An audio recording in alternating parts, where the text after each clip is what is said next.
Good morning सभी को। चलिए, सब बढ़िया है आप लोगों का? चलिए, सब बढ़िया ही होगा। आइए, हम लोग देख रहे थे डीसी सर्किट्स, डीसी परिपथ। ठीक है, ठंड बढ़ गई है, इसलिए ठंड को भी ध्यान में रखते हुए लेकिन क्लास तो करना ही है। चलिए, हम लोग देख रहे थे डीसी सर्किट्स, डीसी परिपथ। उसमें हम लोगों ने पिछले कक्षाओं में पढ़ चुके थे कि डीसी सर्किट्स क्या है और इसमें विभिन्न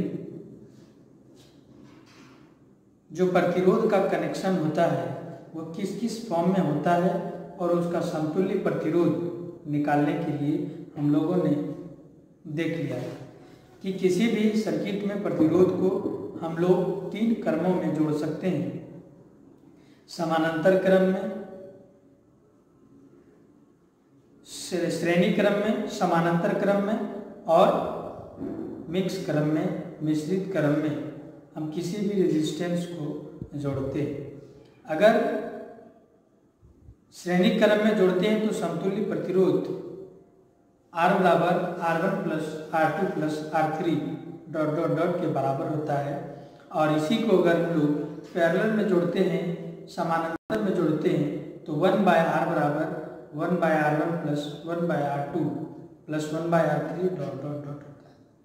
अगर इसी को हम लोग श्रेणी और समानांतर, सीरीज और पैरेलल दोनों क्रम में जोड़ते हैं तो अलग अलग क्रमों को पहले निकाल के उसके बाद फिर सीरीज में जोड़ देते हैं। ठीक है, ये हम लोगों ने जान लिया था। नेक्स्ट ये भी जान लिया था कि ओम का नियम क्या है। ओम का नियम क्या है? किसी भी बंद परिपथ में अगर हम लोग विद्युत धारा प्रवाहित करते हैं तो किसी दो बिंदु के बीच उत्पन्न जो विभवांतर होगा उसमें प्रवाहित की गई धारा के समानुपाती होगा, यानी कि V समानुपाती I होगा। V जो होगा I का प्रोपोर्शनल होगा, इसीलिए V बराबर हम लोग IR लिखते हैं, जहां R कांस्टेंट होता है, नियतांक होता है। ये चीज हम लोगों ने देख लिया था। आज हम लोग पढ़ेंगे किरचॉफ्स नियम। क्या पढ़ेंगे? किरचॉफ्स का नियम पढ़ेंगे, जो बहुत ही इम्पोर्टेंट है।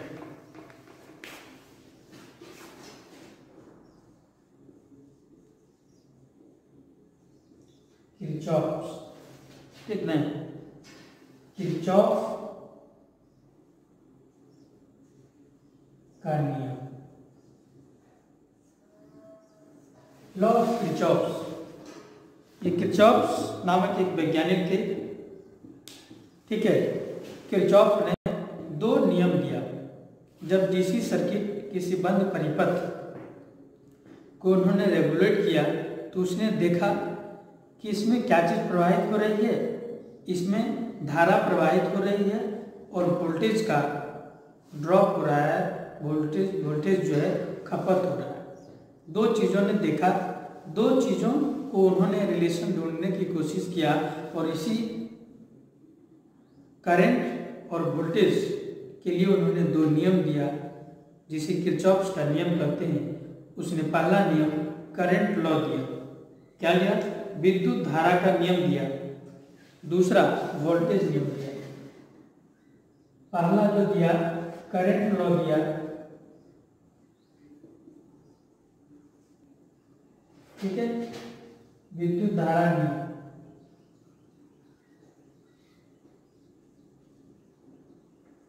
विद्युत धारा नियम क्या दिया? इलेक्ट्रिक करंट लॉ दिया और दूसरा जो है वोल्टेज लॉ दिया।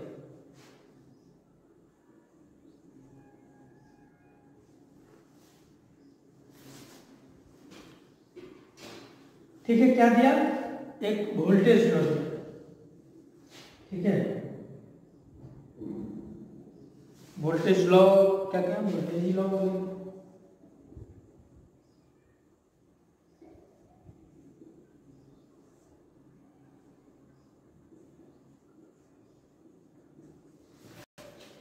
किरचॉफ नामक वैज्ञानिक ने उन्होंने रिलेशन खोजा और उन्होंने दो रिलेशन पाया, जिसमें एक में रिलेशन करंट का रिलेशन जिसको उन्होंने करंट लॉ कह दिया, और जो वोल्टेज में रिलेशन उन्होंने पाया उसे वोल्टेज का नियम कह दिया।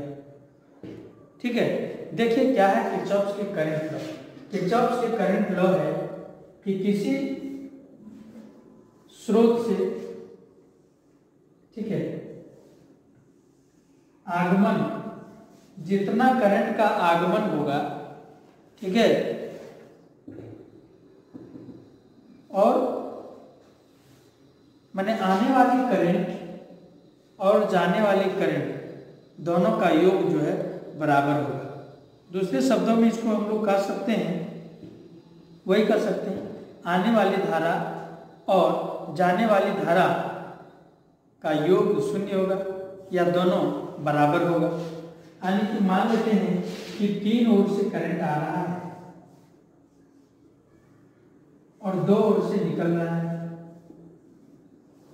ठीक है, ये हो गया I1, ये I2, ये I3, ये I4 और ये I5। यानी कि इस जगह पर जो होगा क्या होगा, मान 0 होगा। हम लोग ये भी कह सकते हैं कि आने वाली करंट जाने वाली करंट के योग के बराबर होगा। यानी कि आप इसको इस प्रकार से समझ सकते हैं, जो हमने रेजिस्टेंस आपको बताया था पैरेलल क्रम में। यानी कि यहां से जो आई गया ये I1 होता है और इधर चला जाता है I2। यहां देखिए आप, ये I1, ये I2, ये फिर जो यहाँ आ जाएगा तो फिर ये I हो जाएगा।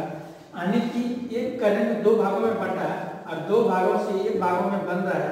यानी ये करंट और ये दोनों के बीच, दोनों का योग बराबर होगा। यानी कि आने वाली करंट और जाने वाली करंट बराबर होती है। यही है करंट लॉ। यानी कि इसको हम लोग लिख सकते हैं I1 plus I2 plus I3 बराबर हो जाएगा I4 प्लस I5। जैसे एक और देते हैं आपको, ये ऐसे है,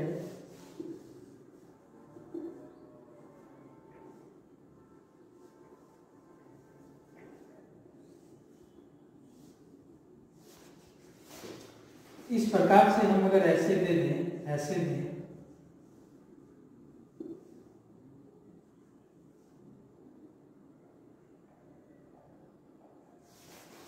ठीक है, इस तीर के निशान से ही आपको पता करना है कि करंट आ रहा है कि जा रहा है। जो करंट, जो तीर का निशान इस बिंदु की ओर होगा वो करंट आने वाली करंट होगा, और इस जो बिंदु से दूर की ओर दिखाएगा वो जाने वाली करंट होगा। मान लेते हैं ये 10 एम्पियर है, ये 5 एम्पियर है, ये 6 एम्पियर है, ये 7 एम्पियर है, ये 8 एम्पियर है। तो बता कि ये जो है कितना एम्पियर होगा। ठीक है, इसी प्रकार के क्वेश्चंस में आता है, ये करंट, तीनों करंट दे दिया, एक करंट यहाँ जो आई है इसका मान क्या होगा। तो आप जानते हैं किरचॉफ के करंट लॉ के नियम से कि आने वाली करंट और जाने वाली करंट एक दोनों बराबर होता है। तो देखिए आने वाला करंट इसमें कितना कितना है, ये करंट हो गया आने वाला, ठीक है, दूसरा ये हो गया आने वाला, तीसरा ये हो गया आने वाला, और चौथा ये हो गया आने वाला। जाने वाला कौन हो गया, ये हो गया और ये हो गया। 2 करंट इसमें जाने वाला है और 1 2 3 4 करंट इसमें आने वाला है। तो जितना आने वाला है एक साइड, जाने वाला एक साइड, यानी कि जोड़िए इसको, 5 जोड़ 6 जोड़ 7 जोड़ 8 बराबर I प्लस 10। इसको आप जोड़ेंगे तो कितना हो जाएगा, जोड़िए 814 और 5 19, 19 और 7 26। I प्लस 10, I को जब इधर करेंगे घटाएंगे तो कितना हो जाएगा, 16 एम्पियर हो जाएगा। यानी कि ये जो करंट हो जाएगा 16 एम्पियर होगा। ठीक है, तो आपको कोई भी क्वेश्चन इस प्रकार से दिया हुआ है तो सीधा आप करंट लॉ का को फॉलो करें। आप अगर मान लीजिए दे दिया ये 5 एम्पियर, यहाँ दे दिया 10, यहाँ दे दिया 15 एम्पियर, तो बताएगा I2 कितना होगा। तो बस ये दोनों का योग और इसके बराबर होगा, नहीं 15 में 5 घटा दीजिए, ये 10 हो जाएगा। क्या याद रखना है, करंट, किरचॉफ के करंट लॉ में आने वाली करंट और जाने वाली करंट बराबर होती है, कि योग के बराबर होती है। ये चीज आप लोगों को याद रखनी है। ये कई एग्जाम्स में पूछे जा चुके हैं और ऐसे आपके भी एग्जाम्स में आने वाले हैं, इसलिए आप इसे पूरा प्रैक्टिस कर लें, देख लें, ठीक है, कि तीर का निशान किधर किधर है। अगर नोड की ओर है तो आने वाली करंट, और नोड से बाहर की ओर है तो वो जाने वाली करंट हो जाती है। दोनों का योग बराबर होता है। ठीक है, चलिए हम लोग देखते हैं दूसरा।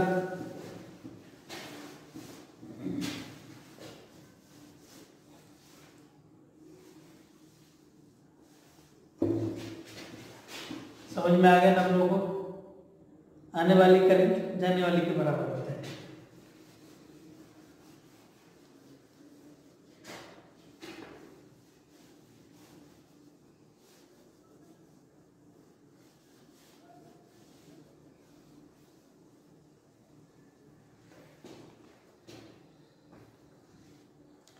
अब देखेंगे हम लोग वोल्टेज का नियम।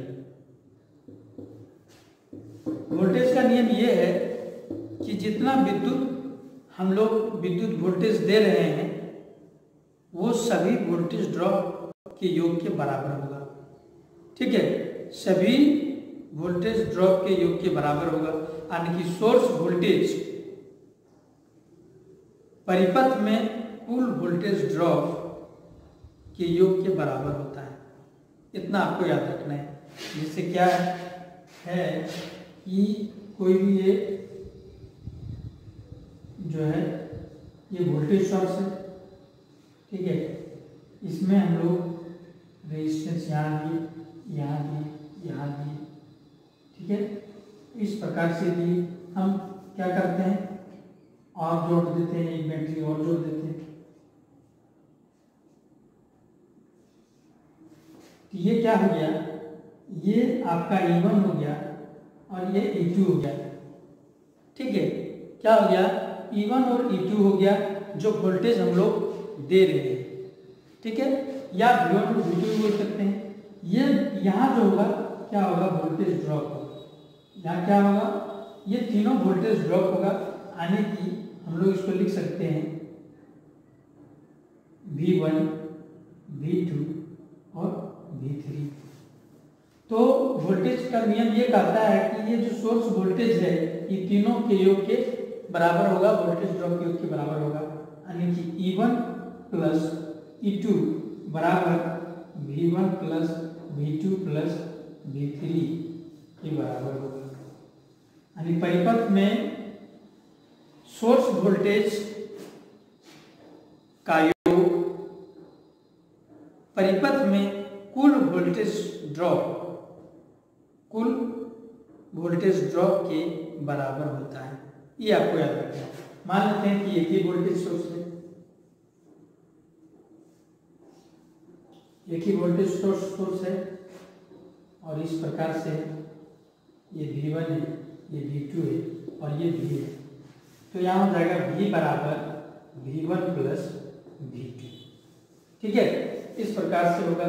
इसमें सवाल कैसे आता है, सवाल आता है कि मान लेते हैं कि इसका ये 100 वोल्ट है, 100 वोल्ट का बैटरी है। ठीक है, आपको यहाँ रेजिस्टेंस दे दिया जाएगा या रेजिस्टेंस दे दिया जाएगा, इसका 10 ओम है, इसका 20 ओम है। ठीक है, या इसका आप 40 ओम रखिए, 40 ओम है, 10 ओम है, 40 ओम है। ठीक है, अब आपको क्या करना है, अब इस दोनों के वोल्टेज ड्रॉप निकालना है। तो सबसे पहले क्या निकालेंगे, सबसे पहले हम लोग करंट निकालेंगे। करंट को जानते हैं, हम लोग जानते हैं कि ये सीरीज में जुड़ा हुआ है, तो R बराबर हो जाएगा 10 प्लस 20 या 40, ये 40 जो है 50 ओम हो जाएगा। अब हम लोग जानते हैं कि V बराबर आई आर होता है।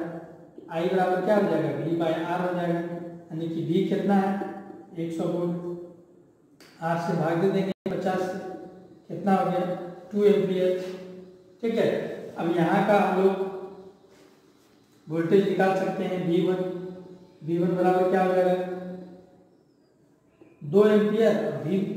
V1 बराबर IR1, तो I कितना 2 एम्पियर, R1 कितना 10, तो 10 दूनी 20 वोल्ट। और यहाँ देखिए कितना है 40 है, तो यहाँ V2 बराबर क्या हो जाएगा 40 दूनी 80। देखिए दोनों का योग 100 के बराबर हुआ कि नहीं। ठीक है, यानी कि जो कुल वोल्टेज ड्रॉप होगा सोर्स वोल्टेज के बराबर होगा। यही आपको याद रखना है। किसी भी बंद परिपथ में सोर्स वोल्टेज कुल वोल्टेज ड्रॉप के योग के बराबर होगा। यही था किरचॉफ्स का नियम, और इसी पर सवाल आता है जिसको आपको बनाना है। नेक्स्ट क्लास में हम लोग सवाल को देखेंगे, कुछ सवाल को जिसमें आप करंट्स और वोल्टेज को निकालना सीखेंगे। ठीक है, आज आपने क्या सीखा, आज आपने सीखा किरचॉफ्स का करंट लॉ और वोल्टेज लॉ। करंट लॉ क्या है, करंट लॉ आने वाली करंट और जाने वाली करंट का योग बराबर होता है। आने वाली करंट का योग और जाने वाली करंट का योग के बराबर होता है। वोल्टेज नियम में क्या सीखा कि सोर्स वोल्टेज जो वोल्टेज दे रहे हैं और परिपथ में कुल वोल्टेज ड्रॉप के योग के बराबर होगा, सोर्स वोल्टेज के बराबर होगा। यही आपने आज सीखा। तो आज इतना ही। आप सबों को मेरे साथ जुड़ने के लिए बहुत बहुत धन्यवाद। आगे मिलते हैं नेक्स्ट क्लास में, तब तक के लिए धन्यवाद।